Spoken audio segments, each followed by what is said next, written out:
бизде сбор 28-ден башталып 14-августка чейин 18 күн болду. Биздин дайындап аткан максатыбыз Кудай буйрса 17-августта Астанада чемпионат мир эл аударыш боюнча чемпионат өткөн жатат. Ошого дайындап атабыз. 3 весовой категорияда 6 спортсмен келдик.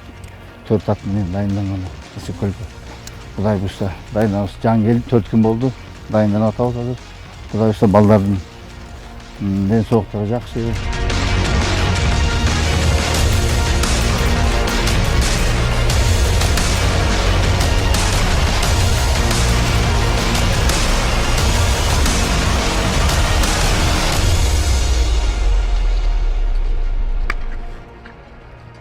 Тренировка жөнүн айтсак, азыр ушу эртең мененкисин жай-жайдан разминка, ден ашты чоюп атабыз.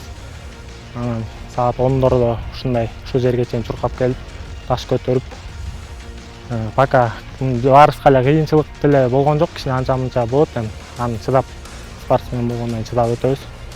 Жакшы эле буюрса, обязательно бул аттын үстүндө эңишип атканда эң биринчиден дыхание керек.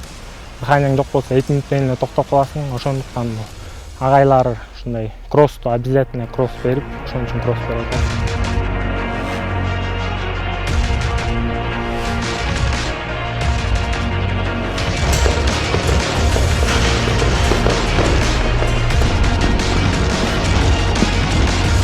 Эриңишке кичинекей менен ат үстүнөн өскөндүктөн байланыштуу эңишип бирдим айыл ичинде тойлордо. Анан кийин жаңа правила киргенден кийин ушу эриңиш дүйнөлүк аренага таанылып аткандан кийин ушу 3-4 жылдан бери тамдоолордо биринчини алып көчмөндөргө, Азия оюндарына Кытайга, экинчи көчмөндөр оюнуна да катышып,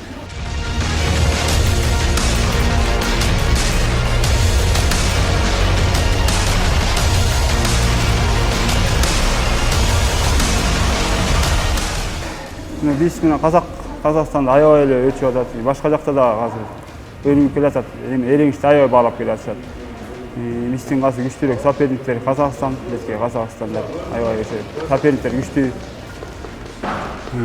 Ошого аракет кылып атабыз биз дагы ошо деңгээлге. Башкалар деле күчтүү, бирок башкалар деле даярданып келип атат азыр. Жылдан жылга ошо албор өтүп атат, Азия өтүп атат, көчмөндөр өтүп атат. Аларга да келип атат. Ошо балдар деле даярданып атат. Ошо даярданып. Бош убакытта битке көл жээкке басып, эс алып, өстү битке бастан айтат, эс алдырып, көл жээкке битке басабыз, агайлар менен чогуу спортсмендер. Жалаң эле качкага кире бербей, битке эс алып өстү, көл жээкке басып, көлгө түшүп атабыз.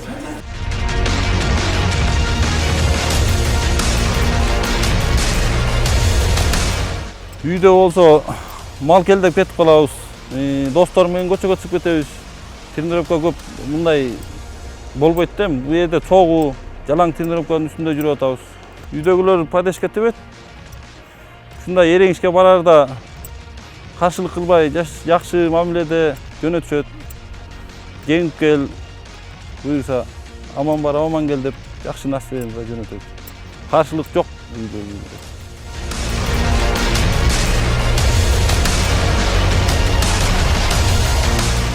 Эми казактардыкы болсо, алардын правиласы боюнча мындай ээрдин кашы жок болот. Билгиге кеткандай илгерки орус ээр менен жеңишет да. Балдар болсо кармашканда аттын мойнун кармабаш керек, ээрди кармабаш керек. Аттын үстүндө тик отуруп кармаш керек да. Аяктан положениеде аттарды алып келбей эле өзүбүз беребиз деген положениеси бар экен. Аты жогору калабыз. Өстүп ат дайындап атабыз. Биздин оюбузча биз өзүбүздүн аттарыбызды алып барганыбыз оң. Анан бизге кандай ат берип коет? Кытайда деле болгон, ушундай болгон. Эми баягы демете албайм, эми кандай ат бизге берет, аны билбейм. Анан биз өзүбүздүн аттарга көнгөнбүз да. Ар кимдин өзүнүн эңишкен аттары бар.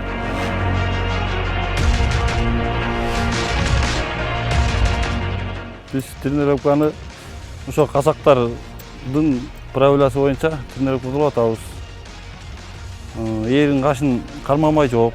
Орус эр менен кашы жок орус эр, илгерки орус эр менен күнүгө бир маал ат үстүндө курга иштеп, ат моюнун кучактамай экен аякта. Бизде алардын правиласы бөлөк, биздин правила бөлөк. Кудай буйрса ошол жака дайынданып атабыз. Кур менен иштеп, ат үстүндө бизде ат салып кубалашып кармашабыз. Эрин өмөгө басабыз, эрин каштын үстүнө бассак бал берет.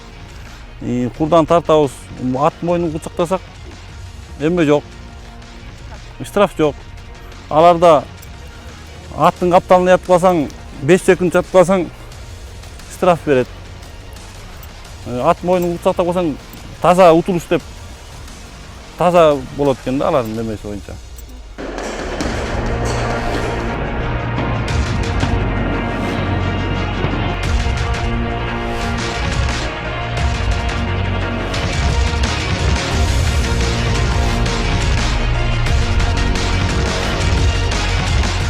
Аттарды болсо, конечно, ат бир ат багыш өтө кыйын.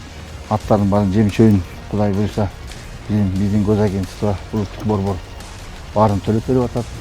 Баарына рахмат айтабыз. Баары жакшы. Аттардын жем-чөйү бар, такагы мыгына чейин ал бир.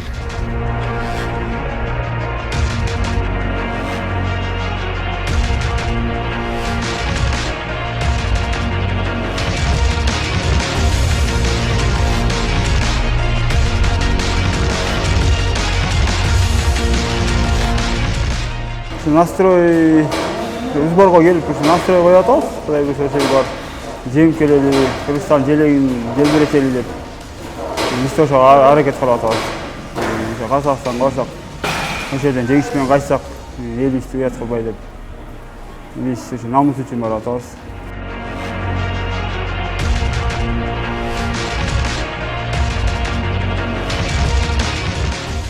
Эми биздин максатыбыз мелдешүү жакындагандан баштап балдарга нагрузка көтөрбөйбүз. Балдардын дыханияларын текшерип, ага чейин подготовкаларын аттары менен кантип отуруш керек, өздөрүн кантип кармаш керек, колго, белге күч кантип алып келип ошону дайындайбыз. Балдардын даярдыгы Кудай буйрса жакшы, Кудай буйрса медаль алып келебиз деген үмүттөбүз.